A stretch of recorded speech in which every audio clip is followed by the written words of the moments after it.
Okay, शुरू करते हैं इंडिया पाकिस्तान चाइना। तो याद रखना, पीपल रिपब्लिक ऑफ चाइना कब बना था बताइए? 1949 पीपल रिपब्लिक ऑफ चाइना बना था। चाइना एक कम्युनिस्ट पार्टी है। कम्युनिस्ट पार्टी मतलब एक ऐसी पार्टी जहाँ सब कुछ किसके कंट्रोल में होता है? गवर्नमेंट के। क्या क्या चीज़ें गवर्नमेंट के कंट्रोल में होता है बताइए? Land as well as the production sources, सब कुछ किसके कंट्रोल में होगा? गवर्नमेंट के।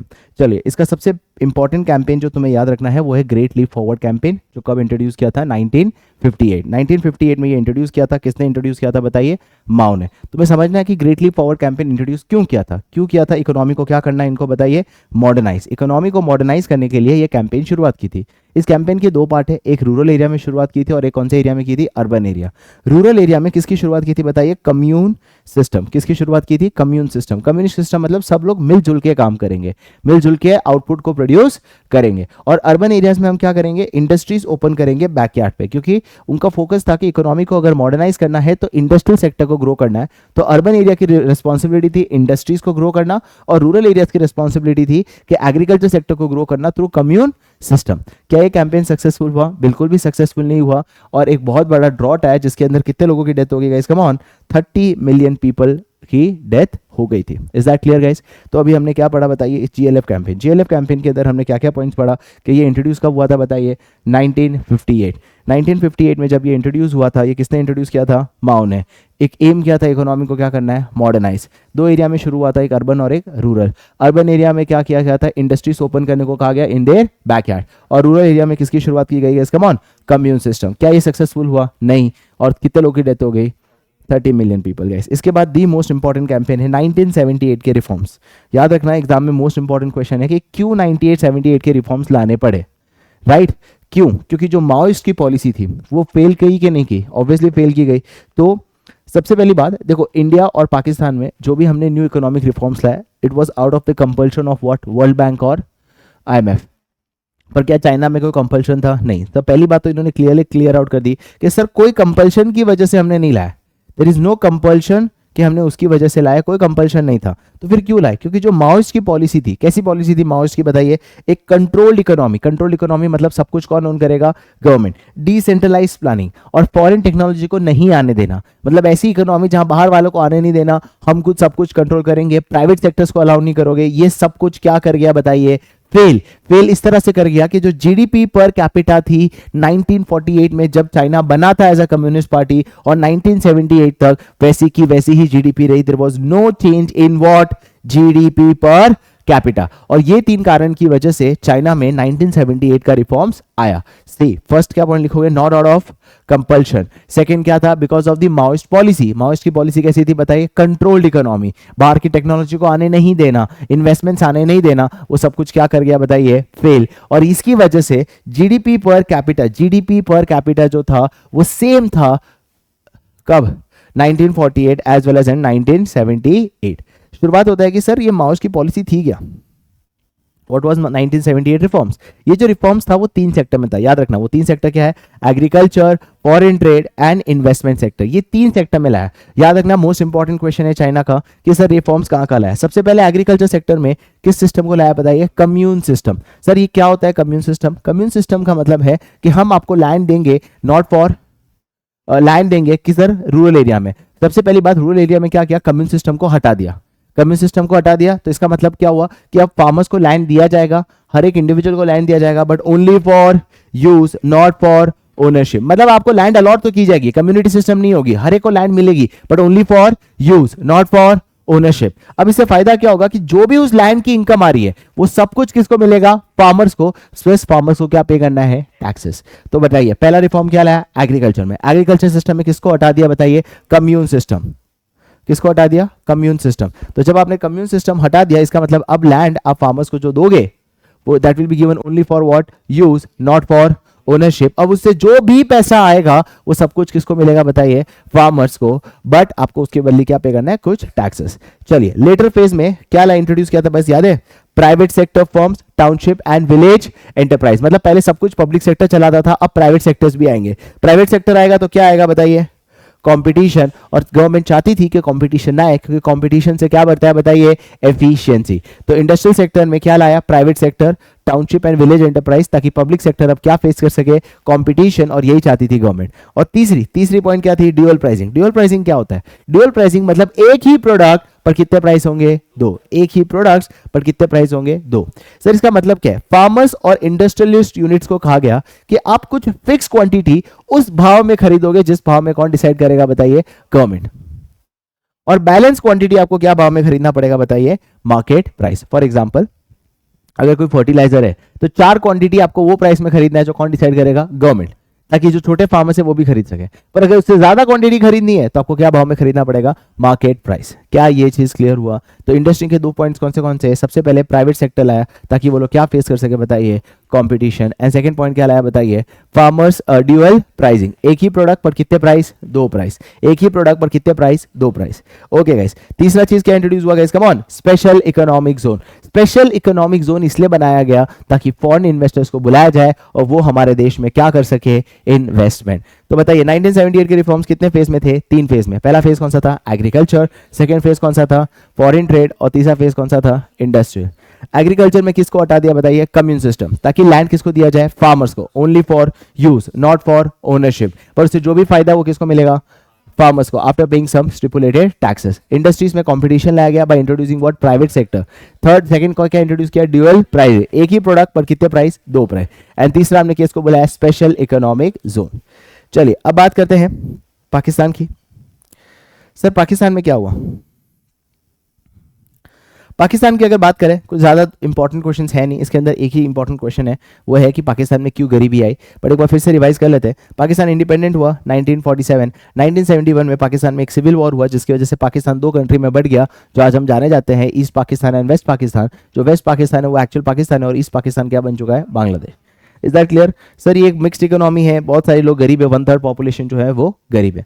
अब हमें ये देखना है कि पाकिस्तान ने क्या क्या पॉलिसी लाई। 1950 से 1960 ये वो टाइम था जहां पाकिस्तान को एक मिलिट्री लीडर रूल करता था और उसने एक फ्रेमवर्क लाया, रेगुलेटरी फ्रेमवर्क। कैसा फ्रेमवर्क लाया, रेगुलेटरी फ्रेमवर्क। मतलब कौन सी इंडस्ट्री आएगी, कौन सी इंडस्ट्री नहीं आएगी, कौन सा प्राइवेट सेक्टर आएगा, कौन सा प्राइवेट सेक्टर नहीं आएगा, वो सब कुछ सरकार के कंट्रोल में रहेगा। उसे क्या बोलते हैं, regulatory framework for the domestic industries.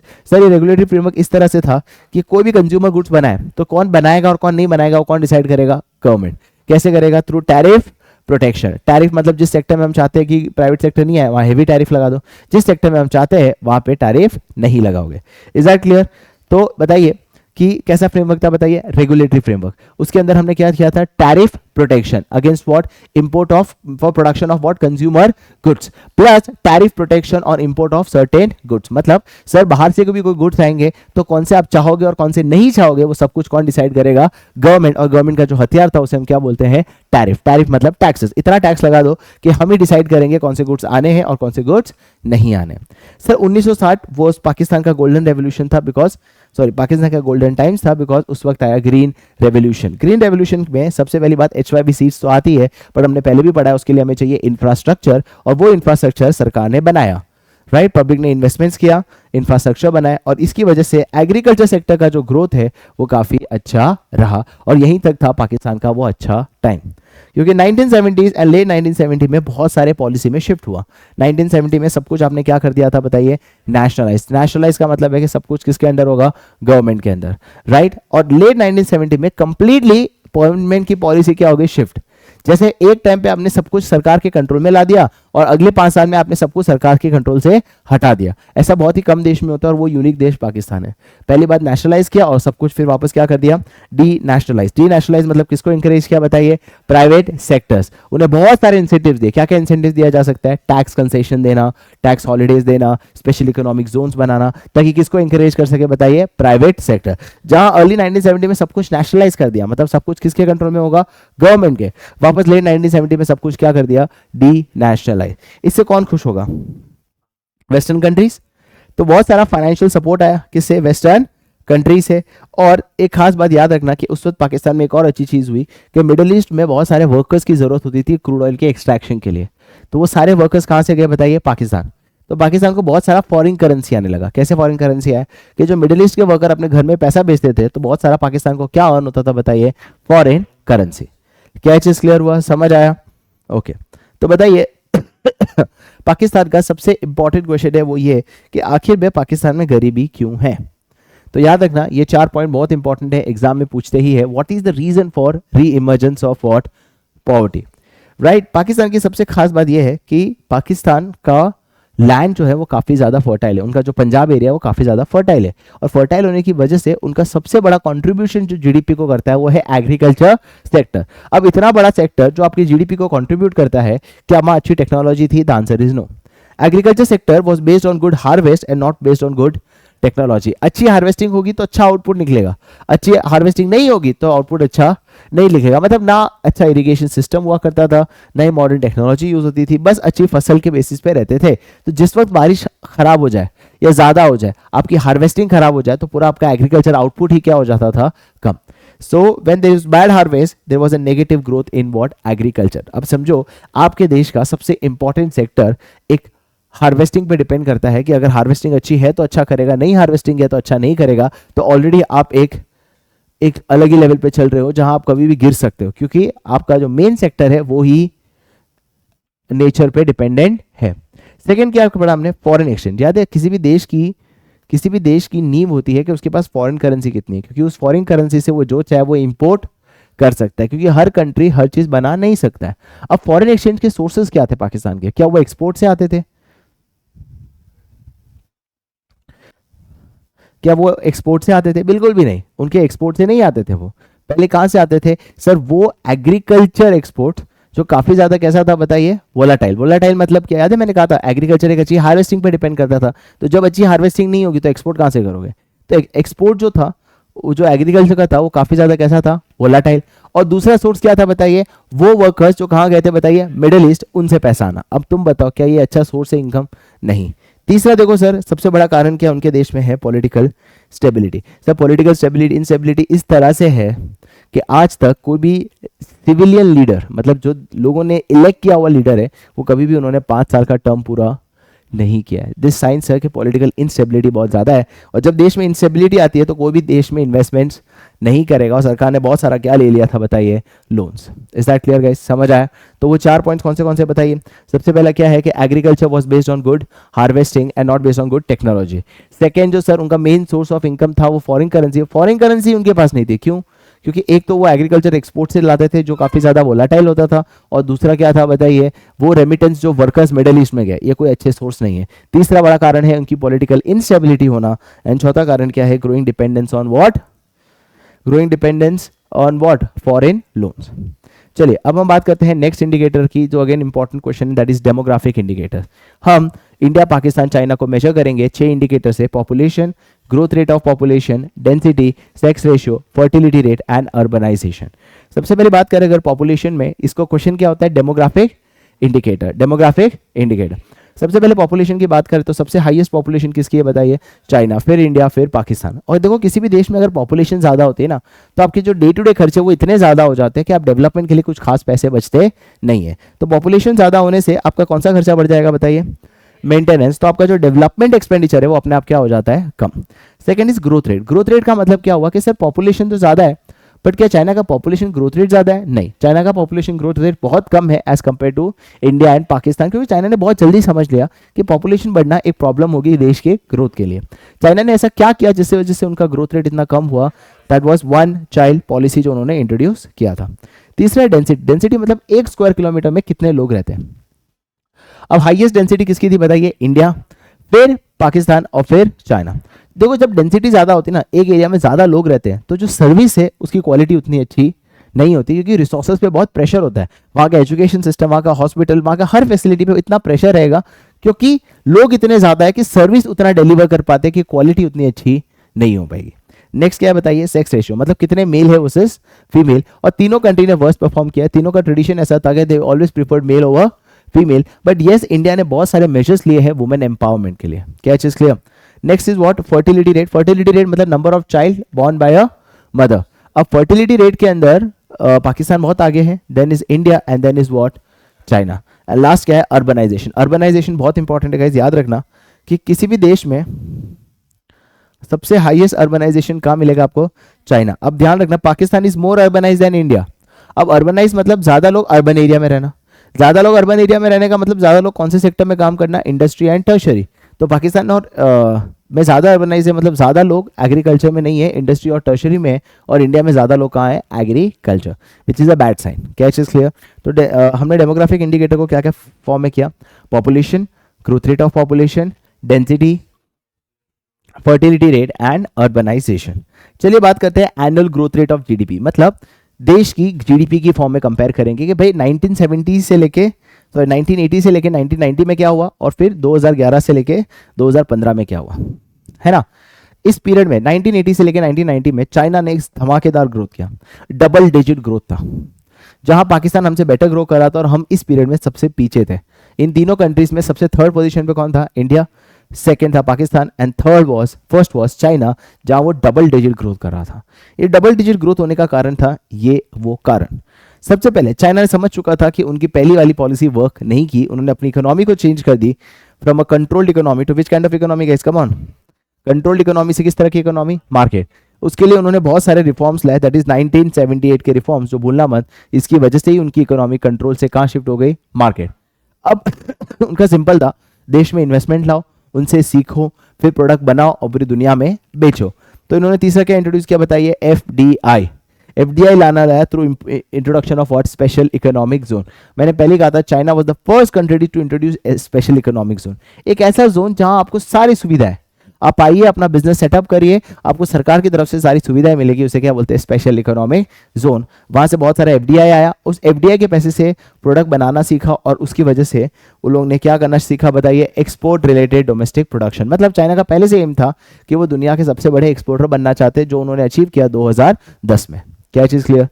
तो चार कारण, इकोनॉमी को शिफ्ट करना from a centrally control to market, जैसे इकोनॉमी को मार्केट, उसके कारण क्या था, इंट्रोडक्शन ऑफ 1978 रिफॉर्म। तीसरा बहुत सारा एफडीआई लाया, तो introduction of special economic zone, उनसे सीखा और डोमेस्टिक प्रोड्यूस करके वो सारा का सारा क्या किया, एक्सपोर्ट। बट अगर हम 2011-15 की फेज की बात करें तो यहाँ पे पूरा एक टर्न अराउंड हुआ, जहां India became the fastest growing economy, Pakistan सबसे लीस्ट ग्रोइंग इकोनॉमी हुआ, और चाइना का भी एक फॉल डाउन शुरू हुआ। चाइना का फॉल डाउन मतलब चाइना उतना फास्ट रेट से ग्रो नहीं कर रहा था जितना फास्ट रेट से वो पहले ग्रो कर रहा है। अब क्या कारण है जिसकी वजह से चाइना का ग्रोथ रेट कम हुआ? तो पहला कारण क्या लिखा, करप्शन। देखो वहां की गवर्नमेंट में अब करप्शन आने लगा, और देखो किसी भी गवर्नमेंट में करप्शन आता है तो अफेक्ट क्या करेगा, आपकी परफॉर्मेंस में। क्या चीज क्लियर?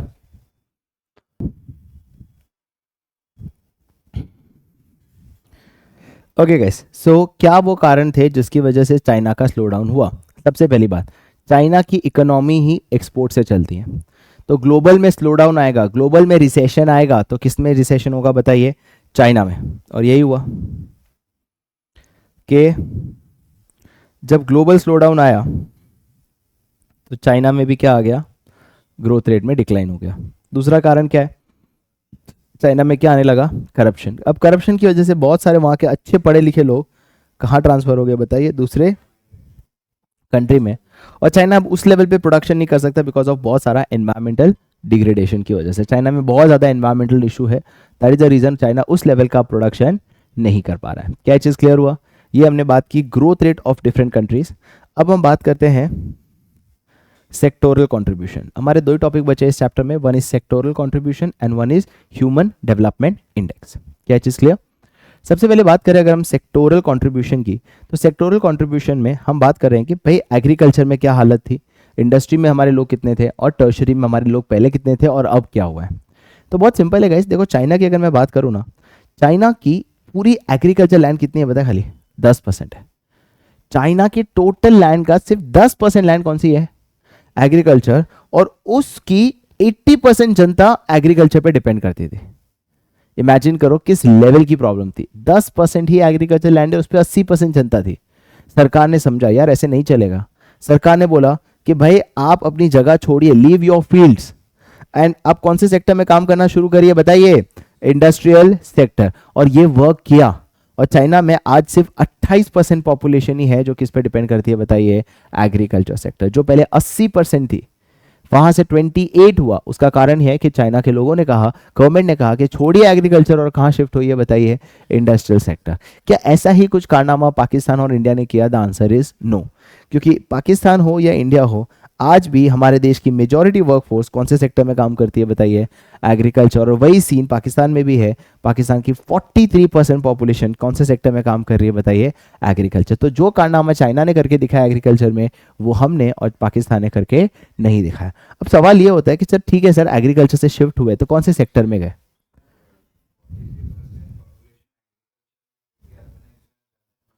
तो ऑब्वियसली ज़्यादा होगी ना ब्रो, क्योंकि हम हमारी कितनी है? मेजॉरिटी है। मेजॉरिटी मतलब 50% से ज़्यादा।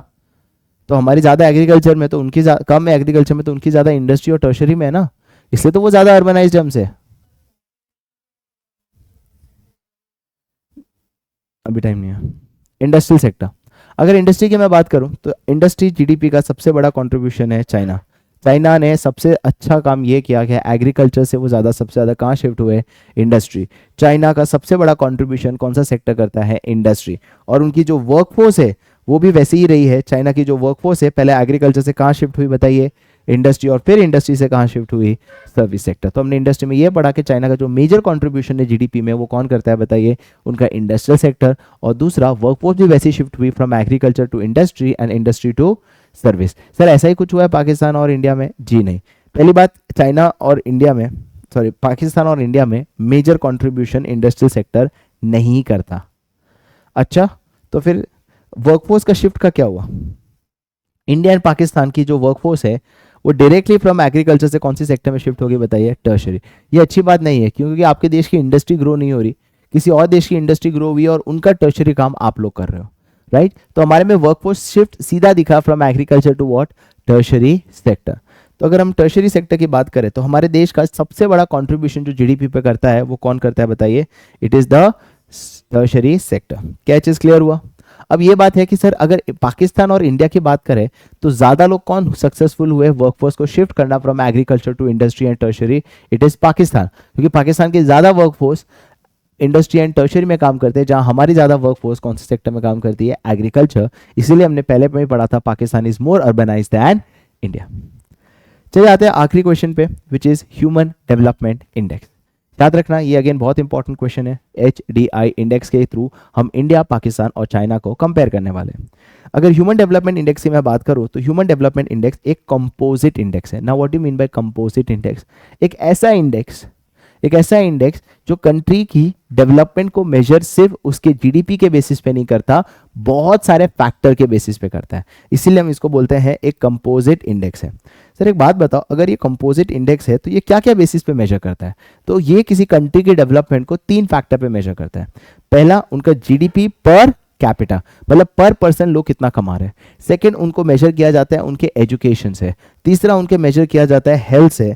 एंड चौथा है अदर फैक्टर्स। और भी बहुत सारे फैक्टर्स है जिसके थ्रू हम लोग किसी कंट्री का डेवलपमेंट मेजर करते हैं। तो ये जीडीपी से काफी बेटर इंडेक्स है, इसलिए हम इसको कंपोजिट इंडेक्स बोलते हैं, जो ओवरऑल डेवलपमेंट की बात करता है। चलिए सबसे पहले अगर मैं बात करूं कि कंपोजिट इंडेक्स है तो HDI रैंक की बात करें, इन तीनों कंट्रीज की HDI रैंक की बात करें तो ऑब्वियसली सबसे बढ़िया रैंक किसका है? चाइना, फिर इंडिया और फिर पाकिस्तान। और इनका हाई HDI इंडेक्स होने का कारण है उनका हाई जीडीपी पर, क्योंकि अगर जीडीपी पर कैपिटा आपका अच्छा होगा तो आपका एजुकेशन सेक्टर भी अच्छा काम करेगा और आपका हेल्थ सेक्टर भी बहुत अच्छा करेगा, राइट? अगर अब मैं बात करूं कि सर उनके एजुकेशन सेक्टर को आप क्या क्या तरीके से मेजर करते हो, तो अगर हेल्थ सेक्टर की बात करो तो China has perform better because उनका infant mortality rate, maternal mortality rate काफी बढ़िया इंप्रूव हुआ है as compare to India and Pakistan. Infant mortality rate मतलब वो बच्चे जो 1 साल से छोटे हैं और उनकी डेथ हो जाना। मेटरनल मोर्टालिटी रेट मतलब death of the mother after giving birth to a child. दोनों में चाइना ने बहुत अच्छा इंप्रूव किया है as compare to India and Pakistan, और इसीलिए उनका हेल्थ सेक्टर बहुत अच्छा है। अब कुछ एरियाज ऐसे हैं जहां पाकिस्तान ने हमसे बेटर परफॉर्म किया है, जैसे एक्सेस टू व्हाट?